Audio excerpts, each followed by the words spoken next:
नमस्कार बंधुरा पुष्पदी रान्नाघरे तुम्हारे सबाइके स्वागत। তোমরা কেমন আছো বন্ধুরা? আশা করি খুব ভালো আছো। দেখো আজকে আমি রোজকার মতন চলে এসেছি রান্নাঘরে। দুটো কাঁচা কলা নিয়েছি আর একটা আলু নিয়েছি। এই কাঁচা কলা আর আলু দিয়ে আমি একটা এমন রেসিপি বানাবো যা মুখে লেগে থাকবে। কাঁচা কলাটা আমি এবার কেটে নেব। কাঁচা কলা আমি বোটাটা ফেলে দিলাম আর এই মুখের সামনে এটাও ফেলে দিলাম। এবার খুব হালকা করে ছাড়িয়ে নেব। খুবই হালকা করে আমি খোসাটাকে ছাড়িয়ে নিচ্ছি। দেখো বন্ধুরা একটু হালকা হালকা সবুজ সবুজ রয়েছে, এইভাবে আমি পাতলা করে খোসাটাকে ছাড়িয়ে নিচ্ছি। আমি ছাড়িয়ে নিয়েছি কাঁচা কলা, দেখো ছাড়িয়ে আবার এইভাবে দু টুকরো করে কেটে নিয়েছি। আলুটাকেও দু টুকরো করে কেটে নিয়েছি। এবার করতে হবে আমি এগুলো সেদ্ধ করে নেব। তার জন্য কুকারে আমি দিয়ে দিচ্ছি। খুব ভালো করে ধুয়ে নিয়েছি কাঁচা কলা আলু ধুয়ে নিয়েছি। এবার আমি এইগুলো সেদ্ধ করতে দেব। জল দিয়ে দিলাম কুকারে। এবার কুকারে আমি 4 থেকে 5টা সিটি দিয়ে সেদ্ধ করে নেব। 4টে সিটি পড়ে গেছে। এবার আমি নামিয়ে নিয়েছি, সেদ্ধ করে নিয়েছি। এবার একটা বোর্ডের ওপরে আমি নিয়ে নিয়েছি বোর্ডে। এবার এই ম্যাশারে করে আমি একটু ম্যাশ করে নেব।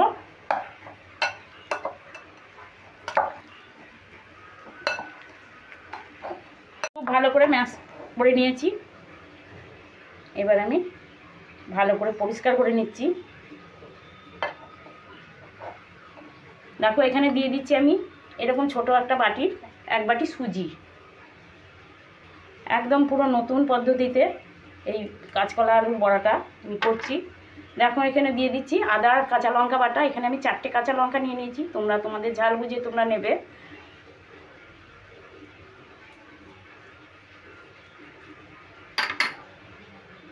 দিয়ে দিচ্ছি গোলমরিচের গুঁড়ো, ছোটো চামচের হাফ চামচ, এতে করে টেস্টি খুব বেড়ে যাবে। আর দিয়ে দিচ্ছি ভাজা মশলা। এখানে জিরে লঙ্কা ধনে ভেজে গুঁড়ো করা আছে, আমি ভাজা মশলাটা নিয়ে নিচ্ছি। দিয়ে দেবো সামান্য পরিমাণে চিনি। দিয়ে দিচ্ছি এখানে আমার 3 চামচ কর্নফ্লাওয়ার আছে, কর্নফ্লাওয়ার দিয়ে নিচ্ছি। কর্নফ্লাওয়ারটা দিলে মুচমুচে হবে। আর দিয়ে দিচ্ছি ধনেপাতা কুচো।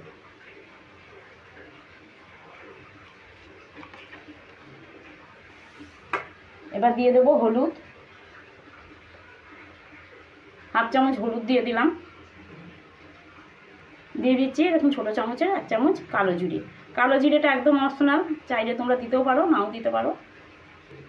সব শেষে দিয়ে দিচ্ছি পরিমাণ মতন নুন। এবার আমি সমস্ত উপকরণগুলো ভালো করে মাখিয়ে নেব। এতে কোনো রকম জল ব্যবহার করব না।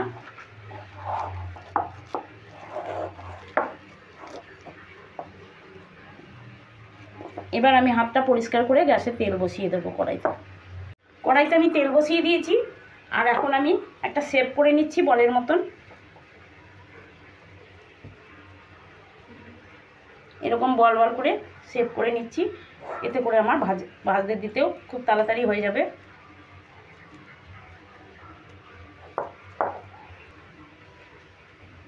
দেখো সমস্তগুলোই আমি বল করে বানিয়ে নিয়েছি। দেখো তেলটাও গরম হয়ে গেছে। এবার আমি এই বলগুলো তেলে ছেড়ে দেব মিডিয়াম আছে।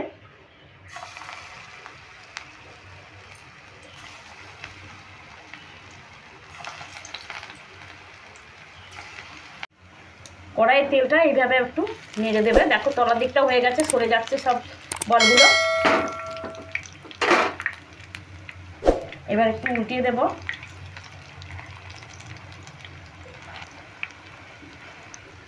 এই বলগুলো কিন্তু আমি একটু হালকা করে ভেজে নেব, এরপরে আবারও দ্বিতীয়বারে ভাজবো। দেখো কিভাবে করি।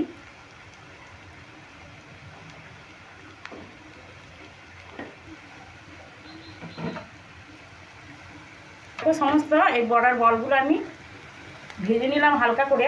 এবার আমি তুলে দেব, একটা পাত্রে তুলে নিচ্ছি।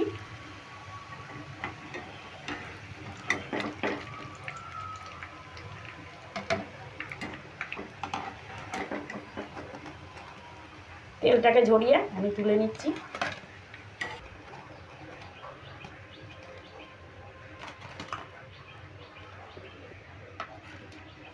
বাকি বলগুলো আমি ভেজে নিচ্ছি।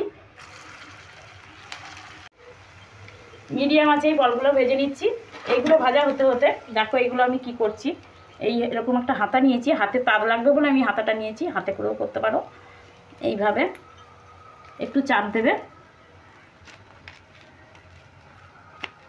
চাপ দিলে এটা একটু ফেটে যাবে। আবারও ভেজে নেব আমি এগুলো, এরকম চাপ দিয়ে দিয়ে রেখে দিচ্ছি। প্রত্যেকটা আমি একইভাবে করে নিচ্ছি। এতে করে হবে কি, এই বড়াগুলো খেতে খুব টেস্টি হবে আর একদম ভেতর পর্যন্ত ভাজা হয়ে যাবে।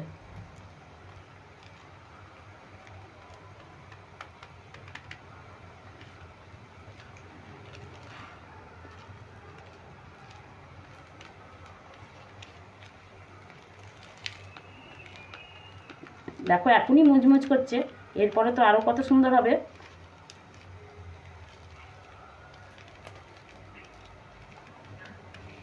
এগুলো চাপ দিয়ে আমি একটু ফাটিয়ে এরকম বড়ার আকারে করে নিলাম। বলটাকে বানিয়ে দিলাম বড়া। দেখো বল থেকে হয়ে গেল বড়া। এবার সাইডেরগুলো আমি একটু এইগুলো কড়াইগুলো উল্টিয়ে দিচ্ছি।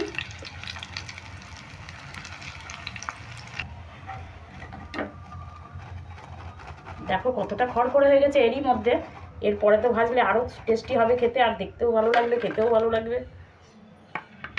এবার আমি এইগুলো আবারও তেলে দিয়ে দিচ্ছি। একদম মিডিয়াম আছে ভেজে নিতে হবে।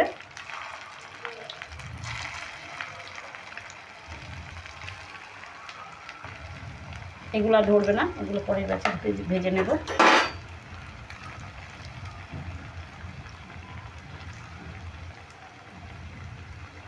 কাঁচা কলা দিয়ে যে এত টেস্টি একটা রেসিপি হয় কেউ ভাবতে পারবে না। এবার সাইডে এবার এগুলোও আমি চাপ দিয়ে বড়া করে নিচ্ছি, বল থেকে বড়া করে নিচ্ছি। দেখো এগুলো আমি লাল লাল করে ভেজে নিলাম বড়াগুলো। এবার আমি তুলে দিচ্ছি।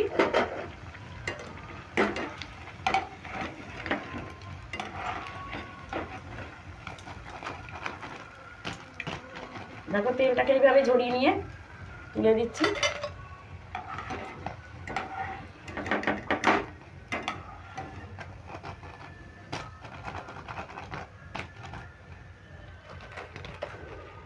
দেখো কতটা মুখরোচে বা মুচমুচে হয়েছে। দেখো এই কোটাও ভাজা হয়ে গেছে, এবার আমি তুলে দিচ্ছি।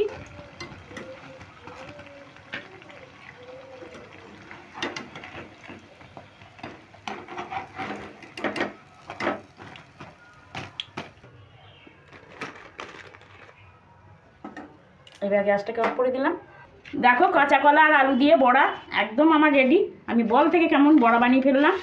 আর দেখো কতটা সুন্দর লাগছে দেখতে, দেখতে যেমন সুন্দর লাগছে খেতে তার থেকে দ্বিগুণ লাগবে। তা দেখো কতটা সুন্দর আওয়াজ হচ্ছে বা খাস্তা হয়েছে। তোমরা এইভাবে বানিয়ে খাবে বন্ধুরা, আশা করি তোমাদেরও খুব ভালো লাগবে।